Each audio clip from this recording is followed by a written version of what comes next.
কিছুদিন থেকেই ভাবছিলাম বাসায় গ্রিল চিকেনটা তৈরি করব এবং আপনাদের সাথে ফুল রেসিপিটা শেয়ার করব যেন আপনারা ডিটেলসে বুঝতে পারেন এবং এরকম মজাদার গ্রিল চিকেন বাসাতেই ঝটপট তৈরি করে নিতে পারেন।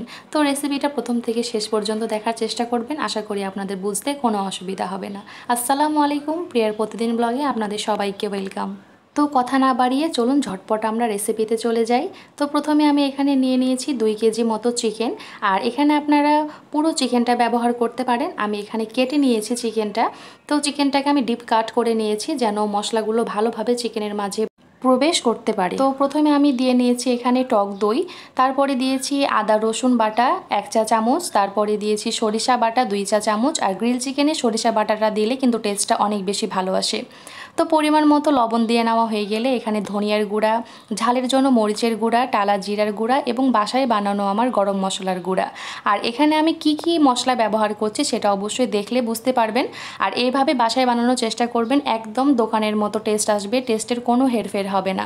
আমি সবগুলো উপকরণ দেওয়ার চেষ্টা করেছি যেভাবে দোকানে বানানো হয়, তো আপনারা একটু খেয়াল করে দেখলে বুঝতে পারবেন। তারপরে এখানে দিয়েছি আমি বিট লবণ, আর তারপরে দিয়েছি কিছুটা লেবুর রস। এখানে আপনারা লেবুর রসের পরিবর্তে সাদা ভিনেগারটা ব্যবহার করতে পারেন।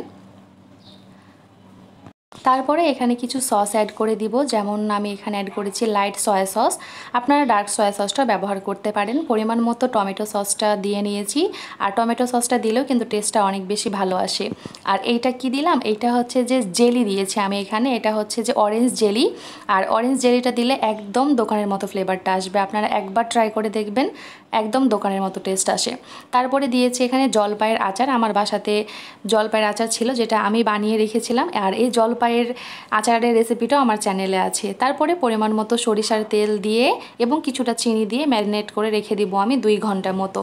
চিকেনটা আপনারা যত ভালোভাবে ম্যারিনেট করে রাখতে পারবেন আপনার গ্রিল চিকেনের টেস্ট তত বেশি ভালো আসবে। এখানে পুরো মুরগির সাথে এই সেম মশলা দিয়ে আপনারা করতে পারেন। তো আমি যেহেতু কেটে নিয়েছি, কারণ আমার এরকম কেটে রান্না করলে মনে হয় মশলাগুলো ভালোভাবে চিকেনের মাঝে ঢুকে এবং খেতে অনেক বেশি ভালো লাগে।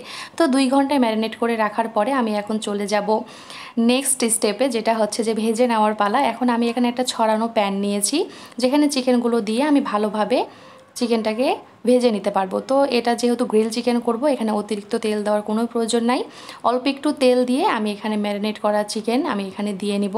আর চিকেনটাকে আমি ঢেকে ঢেকে কিছুক্ষণ রান্না করব যেন চিকেনগুলো প্রপারলি সিদ্ধ হয়ে যায় এবং গ্রিল চিকেন যেরকম পোড়া পোড়া হয় সেই ফ্লেভারটাও আসে। তো আপনারা একটু খেয়াল করে দেখলেই বুঝতে পারবেন যে আমি কিভাবে এই গ্রিল চিকেনটা তৈরি করে নিচ্ছি। আর এইভাবে চুলাতেও আপনারা গ্রিল চিকেনটা একদম পারফেক্টলি তৈরি করতে পারেন এবং টেস্টের কোনো হেরফের হবে না, খেতে অনেক বেশি ভালো লাগবে। আর চুলার ফ্লেমটা অবশ্যই মিডিয়াম ফ্লেমে রাখবেন, কারণ চিকেনটা অবশ্যই প্রপারলি সিদ্ধ হতে হবে। পৃথিবীতে যাই খাবার খান না কেন আপনি, একটু কাঁচা থাকলেও খাওয়া যায়, একমাত্র চিকেন যেটা কখনোই কাঁচা খাওয়া যায় না। অল্প একটু কাঁচা থাকলেও সেটা শরীরের পক্ষে ভালো না। আর আমরা যেহেতু দোকান থেকে যে চিকেনগুলো নিয়ে আসি, যখন অনেক সময় দেখি যে হাড়ের মাঝে রক্ত থাকে, মানে ভালোভাবে কুক হয়নি, শুধু ওপরের স্কিনটাই ভালোভাবে কুক থাকে।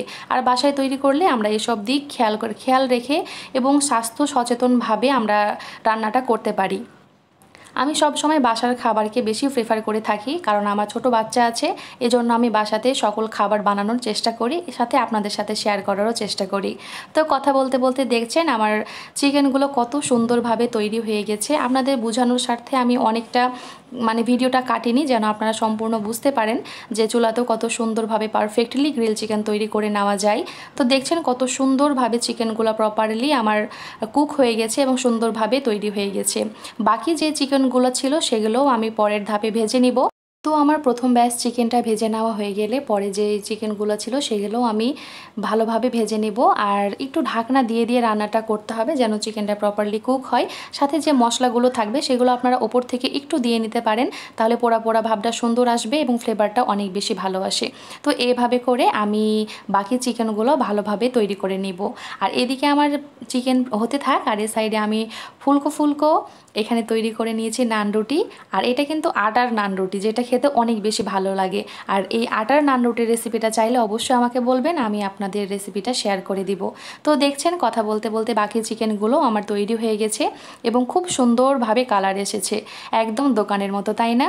তো তেল যে যতটুকু বাকি ছিল ততটুকুর মাঝে আমার চিকেনের যে মশলাটা ছিল সেটা আমি দিয়ে নিয়েছি, সাথে অল্প একটু পানি দিয়ে যতক্ষণ পর্যন্ত না তেলটা ভেসে ওঠে ততক্ষণ পর্যন্ত আমি এই মশলাটা কষিয়ে নেব।